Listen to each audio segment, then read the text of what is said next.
What is going on, guys? My name is Sam, and in today's video I'm going to be showing you guys probably my favorite enclosure I've ever put together. And this is an updated enclosure for my Pancake tortoise group that I have. And upgrading this from what I had before was been a big mindset of mine that I wanted to complete for quite a bit, and I'm finally glad I got it over with. And during the build I was actually questioning, like, is this even working out that well? And I was confused and angry because it wasn't turning out the way I wanted. But at the very end I was able to set it up in a way that made me so happy. So I'm going to go ahead and get started and show you guys what I did to build this beautiful bioactive Pancake tortoise enclosure. So the main component that I'll be using for the background is using XPS foam that I got from Home Depot. So what I did here was took some silicone, I got it a hefty amount on the back, and what I would do is then go ahead and place it along the PVC. So the enclosure I'm using is a 6x2x2 custom made PVC enclosure. So what you can see here is I went ahead and staged where I wanted all the foam and made sure everything fit to size. The good thing is that most of it actually fit along the back, and all I had to do was cut out a small portion. So what I did is went ahead and cut that around. I cut a small section for the vents on the sides of the enclosures as well. But yeah, it was pretty simple, straightforward. All I had to do was basically silicone these panels on, and everything worked out pretty well with that. And something else that I've done as well is I took the extra pieces of foam, and what I did was I siliconed it over the old foam. And the reason for this is because I wanted to create a 3D background. I really wanted to pop out and have sections of it look like an unnatural rock look. So what I did was just silicone that over, and what I would do later, as you'll see, is cut those, and that way it blends in more with the background itself. So with the foam in place and dried overnight, now we can go ahead and throw on some PPE, which includes this respirator, and begin the carving process. So I used two main components to cut the foam into a more rock-like structure that I would be happy with. I used a wire foam cutter, as well as, I think this is called a hot knife. I completely forgot what it was called, but I got them both off of Amazon. They're only like $15 each, and this part took probably the longest before I went ahead and did the painting. And what I did was just, I made these natural looking, or natural as I can looking lines along the entire sides of the foam. I really took a lot of time to cut down and get some deep cracks and crevices, and really showed what I could adhere into the enclosure itself to really make it pop. And this was honestly really difficult, but at the very end, after a long strenuous process of doing this, it did turn out pretty good. Something else to keep in mind is please use the proper PPE or personal protective equipment, because this shit is toxic and you do not want to be inhaling this. But yeah, it was a really fun process, honestly, because it was just feeling like I got to burn and destroy stuff, but it was also pretty cool because you could eventually start to see it start to take shape and ultimately turn into what you would have as your final background.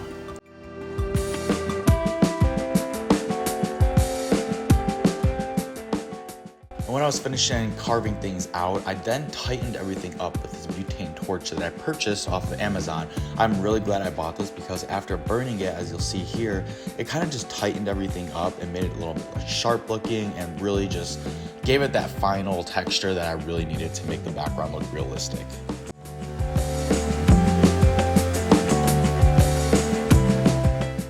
I also went ahead and used some regular Great Stuff foam to create little bubbles, as well as a plant pot holder, and made it look like almost as if there would be a rock holding a plant inside the enclosure itself. So I just did this with a couple of spots here with the Great Stuff foam, which I then carved away the layer once it was completely dried overnight. Finally, it was time to start the process of sealing and coloring the background to make it look as naturalistic as possible. So what I did is took some sanded grout that I got from Home Depot, and I added some cement coloring mixture into there.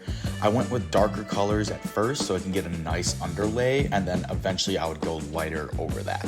Once everything was thoroughly mixed, I could then start applying the grout to the actual background.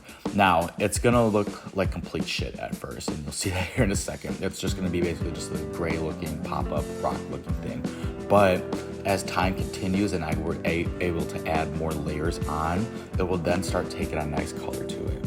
I'd go ahead and repeat this process with different colors, and then applying it to the background time and time again. until I was able to finally get something that was starting to look like what I wanted for my final product. And to tell you guys the truth, this process was so long and tedious because I am not that good when it comes to painting. So I had to go back several times and just spray over stuff with different colored paints. And really, this was the part that was so frustrating to me because I just didn't know if I was going to be able to get the final image that I wanted. So I finally just went ahead and said, screw it, we're gonna stick with this and see how it turns out. So this is the final product of all my painting and carving for the background. Which brings me to the step of now sealing the background. And for that, all I did was take some polyacrylic and simply sprayed it and washed it over everything 3 separate times. With all that BS out of the way, it was important to keep in mind that this enclosure was gonna be bioactive. So I had to order a separate LED light, plant light, specifically Arcadia because that's my favorite brand. And I installed it myself onto the top portion of the enclosure next to the other lights. In order to accommodate for the extra cords that I had to run to the enclosure, I did have to cut out some notches with a drill bit into the enclosure to be able to put the cords through. Then went ahead and replaced all the screws into the lid of the enclosure. And now start entering the final stages of the build, and this is the point where I built my substrate. So for my substrate, I took basic things. The main components is I wanted to be well drained. I wasn't going to be adding a drainage layer, so I took some sand, some organic topsoil, and then this new product that I've never used before that I got from Home Depot, which is decomposed granite. It was very similar to like clay, and obviously excavator clay would have been great for my enclosure, but I didn't have any on hand, so I actually ordered this and I got about 60 pounds of it. So I really enjoyed using it, and it really added some natural look to the substrate. I finally took one more bag of the decomposed granite and let it loose in the enclosure, and then I went ahead to make sure to thoroughly mix everything as much as I could. Sand, all that stuff, I wanted it to be nice, well drained, and nice and evenly thoroughly mixed. So for my rock crevices, I'm going to be simulating their natural environment, which is something called a copy. It's basically like a rocky outcrop in the savanna deserts of Africa, Tanzania, some places around there. And it involves lots of cracks and crevices for these pancake tortoises to climb in and squeeze and wedge themselves under. My biggest goal was to emulate something that's so similar to that, and then ultimately I was able to get that design, thankful. But to start off my plants, I am using various species of air plants. Well, they're all the same species, I believe, but just various types of air plants that I would stick around the back and essentially glue them in so that way the tortoises wouldn't be able to get to them, but it would just add that little texture, that little touch of color that you really want to see in a bioactive enclosure that's more similar to something arid like a pancake tortoise enclosure. For my microfauna, I'm going to be adding in some Armadillidium maculatum isopods. These are the zebra isopods, and I absolutely love them. They have beautiful colors to them. They love these little cracks and crevices, so they would do really well in this type of enclosure. Next, I would be adding in some small details like this Spanish moss here, and I just basically hung it up in a couple of areas just to give it that little jungle feeling, that more dry jungle that these animals not really necessarily come from, but it just gave it a little bit of that aesthetic that I really was looking for.